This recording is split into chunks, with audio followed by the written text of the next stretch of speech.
But our next guest, Congressman Lee Zeldin from New York, will be joining us. And right before this show started, I want to read a statement that he released where he calls for a new special counsel to investigate the DOJ and FBI's misconduct on why and how the Clinton probe ended and the Trump-Russia probe began. Here's his statement. I'm just going to read it for you. There will need to be a new special counsel assigned. We cannot expect the DOJ and FBI to properly investigate themselves with so much significant and mounting evidence of misconduct at the highest levels regarding how and why the Clinton probe ended and the Trump-Russia probe began. So with that statement, let's welcome in the man himself, Congressman Lee Zeldin from New York. How are you, sir? I'm doing well, Bill. Hello, Nan. Hello, Congressman. Glad to be with you.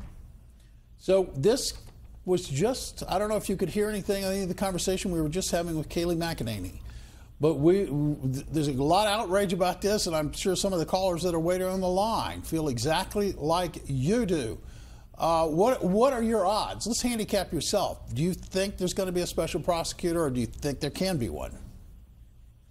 Well, first off, I believe that there's enough information that's already released publicly that you can look to with regards to what I put out in that statement you're looking at. Mm-hmm. There's going to be additional information, I'm confident, that will come out as well.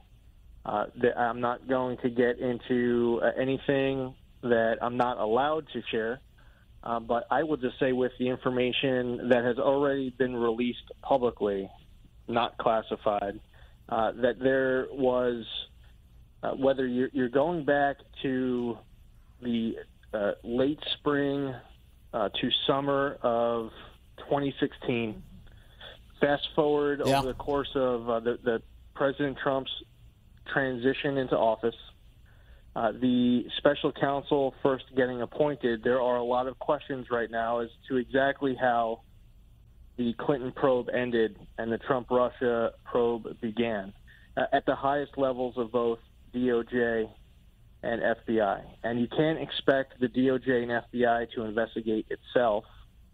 And I believe that as information comes out where you're able to provide more transparency and more accountability, that we will be able to put the DOJ and the FBI, which is filled with so many tremendous, great people, but also a few bad apples who are at the top, who, as Trey Gowdy said last night in one of his interviews, were allowing their bias to overcome. And it's going to, I think, be a good thing in the long run for the DOJ and FBI, but highly suspicious with everything that we've been seeing about misconduct, both as the Clinton probe ended and also as the Trump-Russia probe began. Lee, how likely do you think it is that the memo that Republicans have been reading, that you clearly have read, but that Democrats have been avoiding, will be released in some form so the public can understand this better? And how likely would it be that it would result in an even greater outcry for the kind of special counsel for whom you're calling? I would like to see the FISA abuse memo released immediately.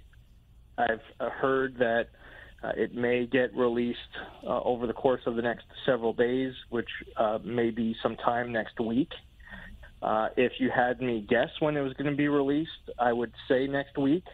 But I can't tell you what the date certain is that would be done. There is a process where the House Intel Committee has a vote to notify the president that we would like to release this memo. The president can approve or object.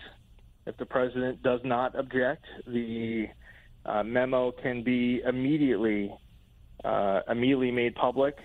If the president does object, which I don't see, well, I would just say there is no reason for him to object to the memo being released.